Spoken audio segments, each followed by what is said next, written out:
On today's episode, realizing that I'm the main investor in my own businesses and learning how to act accordingly.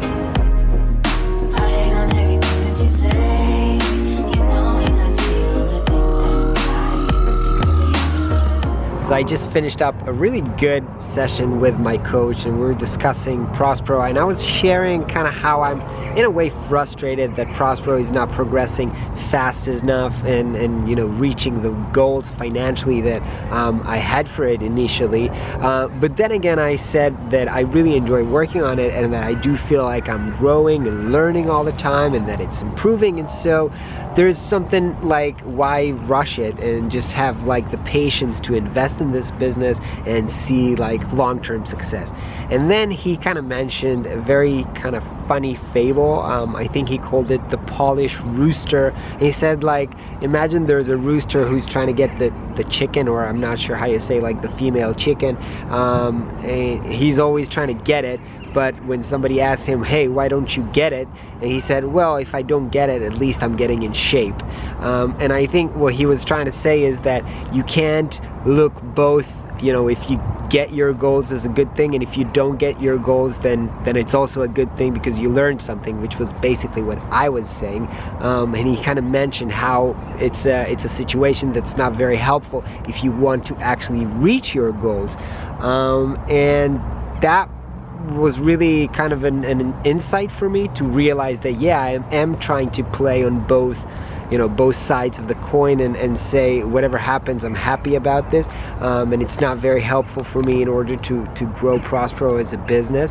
And then we kind of thought, like he was saying, imagine that you're actually putting money into this because you're working and you're making a lot of money as a freelancer. So the equivalent of spending like half your time on Prospero is like you're spending this year $100,000 on Prospero. So imagine that you actually have the money, and now you're giving it to somebody else. Like, what results do you want to see in exchange for your $100,000? And honestly, I didn't have good answer because, I couldn't think really like an investor because I'm so emotionally engaged, and I'm always thinking about, like, as an entrepreneur, Prospero is my business, and I think like what's possible for it, where do I think it's gonna go, and I'm not really thinking like cold-hearted, like investor thinking about the money and everything.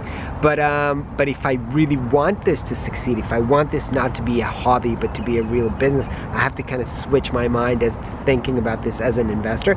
Startup companies, they do have investors, are lucky in a sense because they have the investors sitting down on them and putting this kind of stress on them to reach their goals. But because we are bootstrapped, we are kind of more free from those kind of stresses, and in a way that is actually might be our downside because we're like too relaxed and might just end up doing this as a hobby and not turning this into a profitable business. And so I'm really going to spend, I have to go to a meeting right now, but after that I want to spend the afternoon really thinking as an investor and trying to reach the numbers that I want to see as a return on my investment in order to know that Prospero is a good investment for me.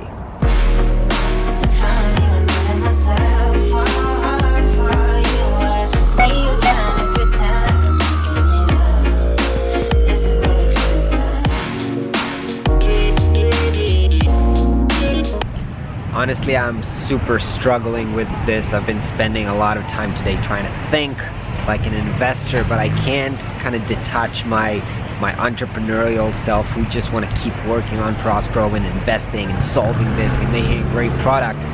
But when I'm thinking like an investor, is this a good investment for my time? Is this a good business? Is this a good market?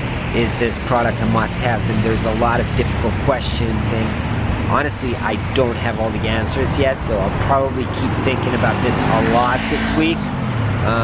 Yeah, there's a lot of work to be done, and so I'll keep you updated. Hope you guys have a great day. Talk to you tomorrow.